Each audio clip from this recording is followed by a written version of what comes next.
शिवशरणार्थ. मी मन्मथ बसवण्ण स्वामी बाभळगावकर, retire police उपनिरीक्षक लातूर, मुख्य संघटक जंगम ग्रुप, वधूवर परिचय 99-235 96-378 या ग्रुपच्या माध्यमातून मी गेली 35 वर्ष वधूवरचे निःशुल्क काम करत आहे. जंगम समाजातील कोणत्याही वधूवरांचे एंगेजमेंट झाल्यास मी कुणाकडून 1 रुपया घेत नाही. 2019 पासून आज पावित 263 मुलामुलींच्या सोयरिका माझ्या या ग्रुपच्या माध्यमातून झालेल्या आहेत. मित्रहो, आज राष्ट्रीय महिला दिवस आहे. या महिला दिवस निमित्ताने सर्व माझ्या महिलांना महिला दिनाच्या हार्दिक शुभेच्छा. मित्रहो,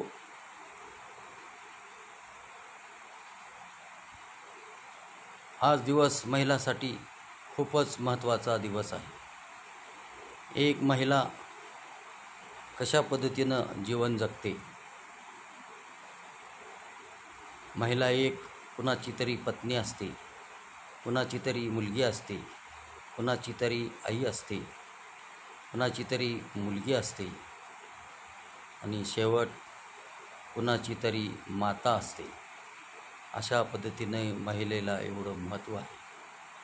महिला आहे तरच त्या घराला, त्या पुरुषाला जीवन जगण्यास सार्थक आहे. महिला जीवनात पत्नी, थोडक्यात पत्नीची उपमा मी देतो एका महिलेला.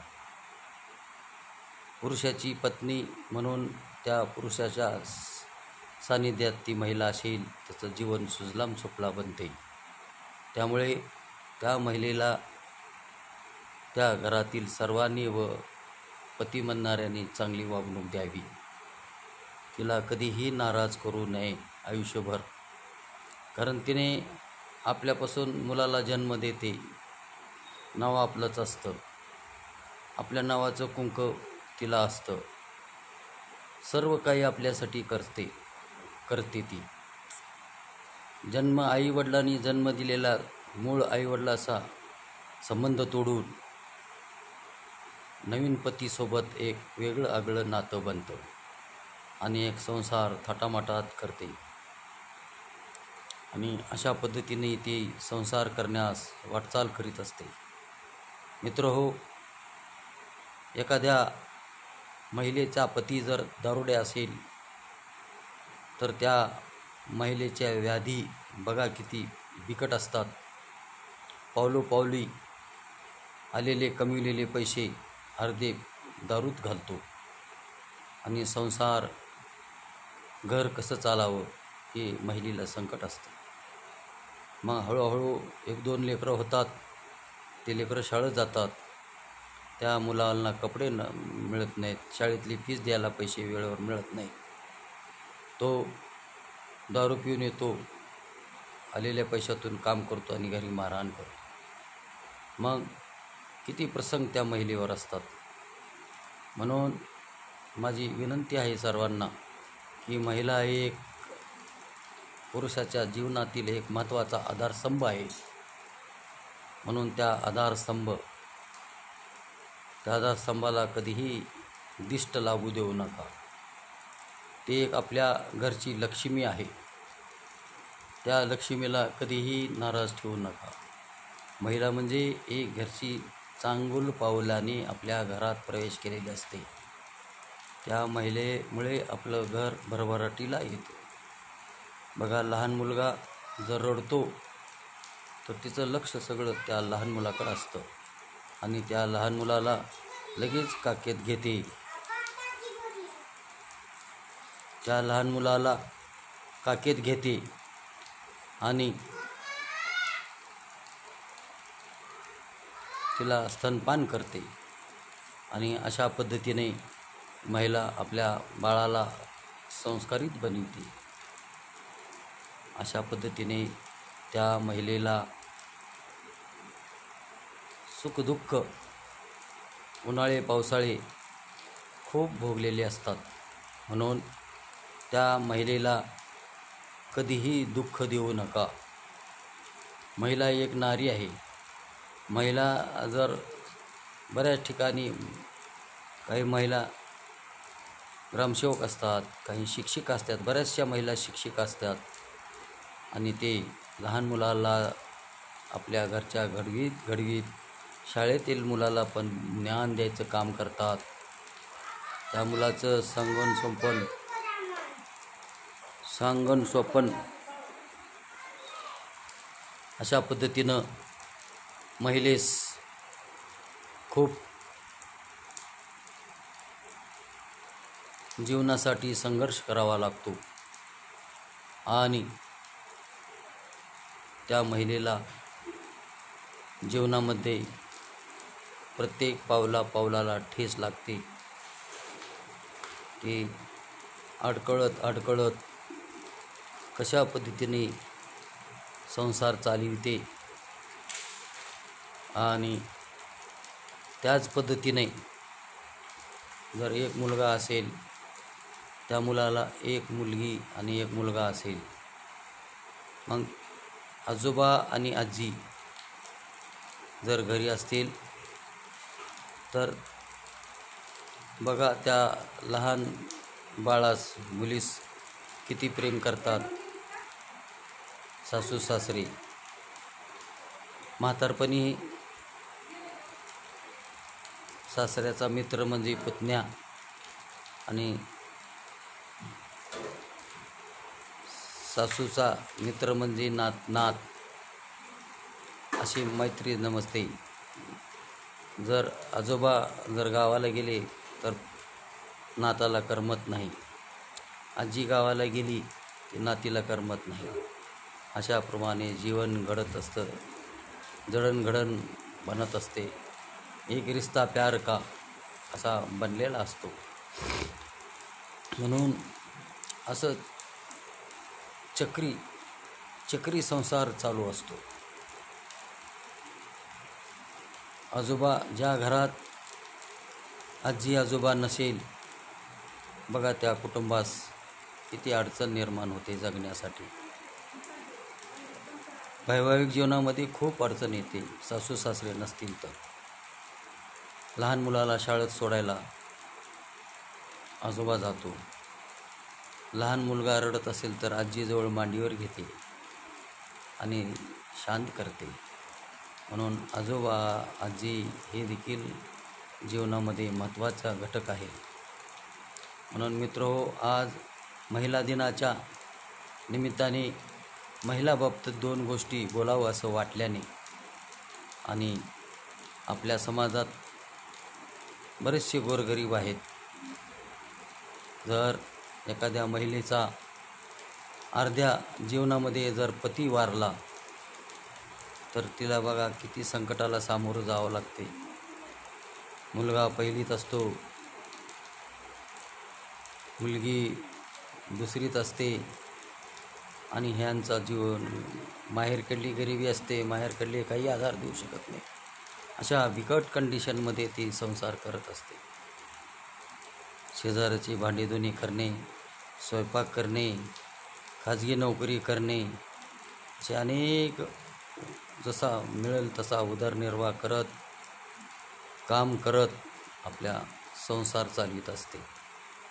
ही जी सहन करण्याची ताकद जेवढी महिलेमध्ये आहे तेवढी पुरुषामध्ये नाही. पुरुष लगेच मारामारी करतो, स्त्री सगळं सहन करते. नवऱ्यानं मारलं तर बी लेकराकडे बघून मुळमुळ रडते आणि गप्प बसते. आणि लहान अचानक नवरा दारू पिऊन आला, शिव्या घाण देतो, मारहाण करतो, लाथा घालतो, केस धरून लोळवितो, गरगर कर फिरतो, चिरकते, वरडते. लेकरं रडतात, लेकरं गळ्याला पडतात. आईला मारू नका म्हणून घरी शेजाऱ्यांना माझ्या आईला पप्पा मारत आहेत म्हणून जातात. ही अशी कंडिशन मी ऐकलेली आहे, पाहिलेली आहे डोळ्याने. असे बरेच कुटुंब उद्ध्वस्त झालेत. तरी पण महिला आपल्या बाळासाठी घर धरून राहते, कुठंच जात नाही, एवढी हिंमत महिला देते. महिलामध्ये एवढी शक्ती आहे. आपल्या देशामध्ये महिला राष्ट्रपती झाली, आपल्या देशामध्ये पंतप्रधान महिला झाली, आमदार झाल्या, खासदार झाल्या, तहसीलदार आहेत, कलेक्टर आहेत, अशा उच्च पदावर महिला आहेत. म्हणून महिलाला सक्षमीकरण करणे, महिलाला चांगली वागणूक देणे आणि उच्च शिक्षण देणे फार महत्त्वाचे आहे. खरं तर पुरुषापेक्षा महिला हे खूप हुशार असतात, पण बरेचसे त्या महिलेला जास्त शिकवू दिलं जात नाही. अजून मी खेड्यापाड्यामध्ये 10वी-12वी झाली की मुलीला पुढे शिकवू देत नाहीत. बस झालं, आता वय झालं आहे म्हणून लग्न करून टाकतात आणि तिचा संसार पुढे तिची वाटचाल तिथंच थांबली जाते. म्हणून माझी सर्व या महिला दिनाच्या निमित्ताने सर्व पालकांना विनंती करतो, जर आपली मुलगी जर शिक्षित झाली तर तिच्या लग्न झाल्यानंतर तिच्या संसारात जसजसे अडचण येईल तसे अडचणीला सामोरे जाण्याची त्याची शक्ती तिच्यात निर्माण होते. म्हणून महिलाला सुशिक्षित बनवा, पदवीधर बनवा, सुशिक्षित बनवा, अशा पद्धतीने महिलेला सक्षम करा, जेणेकरून ती स्वतःच्या पायावर उभा राहील आणि आपल्या संसाराचा गाडा सुरळीत चालवेल. कारण चांगली शिकली तर कोण्यातरी संस्थेवर लागेल, D.Ed. झाली तर कोण्यातरी संस्थेवर, पती वारल्यानंतर तिला कुठंतरी संस्थेवर गल्लीतल्या नगरसेवक इकडं तिकडं संपर्कामुळं तिच्या परिस्थितीवर, तिच्या संकटाला धावून तिला जॉब मिळू शकतो आणि अशा पद्धतीने महिलेसाठी एक चांगलं दर्जा तयार होतो. म्हणून महिला शिकली तर महिला तिच्या जीवनामध्ये एक चांगल्या प्रकारचा दर्जा निर्माण करू शकते. म्हणून या महिला दिनाच्या निमित्ताने महिलाला सक्षम करण्यासाठी, महिलेला एक चांगला सुशिक्षित दर्जा देण्यासाठी, सुशिक्षित बनविण्यासाठी, पदवीधर बनविण्यासाठी सर्व पालकांनी पुढाकार घ्यावा आणि महिलेला, आपल्या बाळाला, मुलीला, आपल्या सुनेला, आपल्या पत्नीला चांगली वागणूक द्यावी. कुणीही तुच्छ वागणूक देऊ नये. महिला आहे तरच घर आहे, महिला आहे तरच संसार चांगला बनतो, महिला आहे तरच त्या घराला शोभा आहे. ज्या घरात महिला नाही, दोघं नवरा बायको आहेत, मूलबाळ जर झालं नसेल आणि ती महिला मेली तर बघा त्या पुरुषावर, वयोवृद्ध माणसावर कशी बीतते, किती वाईट प्रसंग येतात. मुलगा नसून, मुलगी नसून मग कोण तिला खाऊ पिऊ घालणार? वृद्धाश्रमात गेल्याशिवाय पर्याय नाही. म्हणून जे महिला आपल्या संपर्कात किंवा आपल्या घरामध्ये आहे तिला चांगली वागणूक द्या आणि तिच्यासंग ट्रीटमेंट चांगली करा. जर चुकत असेल तिला समजावून सांगा, पण थोड्या चुकीला मारहाण करू नका, रागावू नका, शिव्या देऊ नका. ती एक घरची लक्ष्मी आहे. तिच्या पावलाने आपलं घर संसार कसा पुढे चालतो ते आपल्याला हळूहळू लक्षात येईल. म्हणूनच ती खुश राहायला पाहिजे, सदैव खुश राहायला पाहिजे, कधीही नाराज झाली नाही पाहिजे. तिला जसं तुम्ही खुश ठेवाल तसं तुमची संपत्ती, तुमचा संसार चांगला डोलात भरतो. जसं फळाला फुलं लागतात, आंब्याला फुलं लागतात, तोर लागतो, आंबे लागतात, लहान आंबे मोठे होतात आणि ते आपण आवडीनं खातो. त्याच पद्धतीने आपला संसार देखील सुखाचा होतो. लहान लेकरं होतात, मोठी होतात, त्याच्यापासून आपला संसार सुखाचा चालतो. तरी अजून परत विनंती करतो की महिला दिनाच्या निमित्ताने सर्वांनी, सर्व समाजातील, तळागाळातील पुरुषांनी आपल्या महिलाला चांगली वागणूक द्या. बस माझा व्हिडिओ आवडला असेल तर सबस्क्राईब करावे, लाईक करावे आणि इतर ग्रुपवर पाठवावे. शिवशरणार्थ, शिवशरणार्थ, शिवशरणार्थ.